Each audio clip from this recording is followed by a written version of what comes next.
Bonjour, c'est au Parc des Poumons Verts que nous entamons cette visite d'Avrier. C'est au cœur d'une véritable ville-parc que se trouve le nouveau projet d'ADI.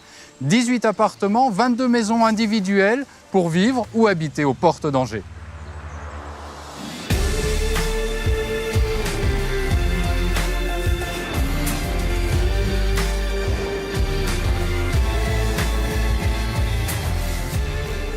L'agglomération respire grâce à Avrier. Cette ville aux 5 parcs a fait de l'environnement une priorité. Un choix qui porte ses fruits, puisqu'en 2030, la ville prévoit de compter près de 20 000 habitants. L'arrivée du tram en 2011 a remodelé l'aménagement du centre et favorisé l'accès à toutes les structures et services utiles au quotidien. C'était important d'essayer de faire d'ici un lieu où les gens puissent vivre dans une espèce de sérénité, de calme, de cadre agréable. C'est pour ça que sont nés autant de parcs.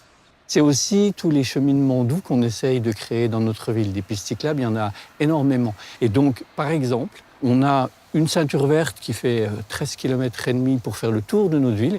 Aujourd'hui, ce qu'on cherche à faire, c'est à la rendre plus ronde, la ville, et qu'on puisse trouver des lieux dans lesquels il y a des services, des commerces, des lieux de convivialité, des lieux où on peut se rencontrer, boire un pot entre amis, aller au restaurant. Encore une fois, pour faire en sorte qu'il fasse bon vivre à Avrier.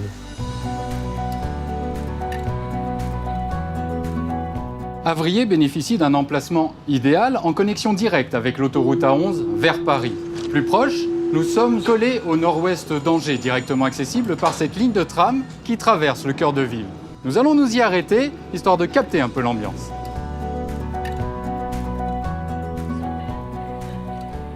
Alors ici, dans le centre-bourg, c'est des clients fidèles. On se tutoie, on se voit souvent, on se fait la bise. On a vu vraiment l'évolution avec le tramway. Donc on a de nouveaux habitants.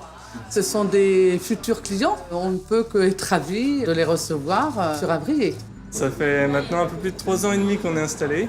On est arrivé ici parce qu'on cherchait un restaurant autour d'Angers et on a bien aimé le cadre. Les gens sont agréables. C'est un plaisir d'habiter et de travailler à Avrier. Attention, ici vous êtes dans une ville de sportifs.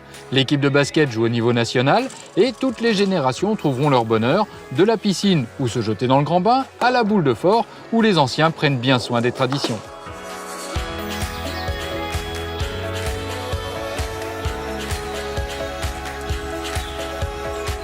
Une de vos nombreuses balades vous conduira certainement au château de la Perrière. Cet édifice du XVIIe siècle, fleuron du patrimoine du Maine-et-Loire, a été rouvert au public après une longue période de restauration.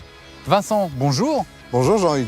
Vous êtes le directeur de ce château. Quelle est sa vocation aujourd'hui? Le château, il est ouvert ici au grand public. Il est ouvert parce que c'est la volonté des propriétaires, la mairie d'Avrier et nous-mêmes en exploitation, de l'ouvrir au plus grand nombre. Il est ouvert aux entreprises à travers leurs événements professionnels et puis il est ouvert également aux privés pour leurs événements familiaux. Et c'est tout à fait logique et légitime qu'on leur ouvre les portes et bien au contraire et qu'ils se l'approprient au plus grand nombre. On passe ici à vélo, on passe en roller, on passe avec son caddie pour aller jouer au golf, mais on passe en séance promenade.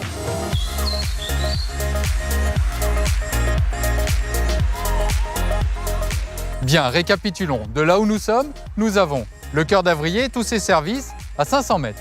Crèches et écoles à 3 minutes en voiture.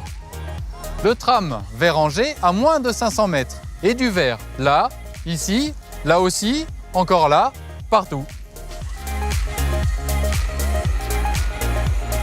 Atout considérable d'Avrier finalement est de proposer différentes gammes dans de nombreux domaines. Petit bistrot de quartier ou restaurant gastronomique, commerce de proximité ou complexe commercial régional comme l'Atoll, tout près d'ici. Flânerie dans un parc ou journée en famille à Terra Botanica. Et il y a même de quoi travailler son swing sur les 75 hectares de golf tout près du château.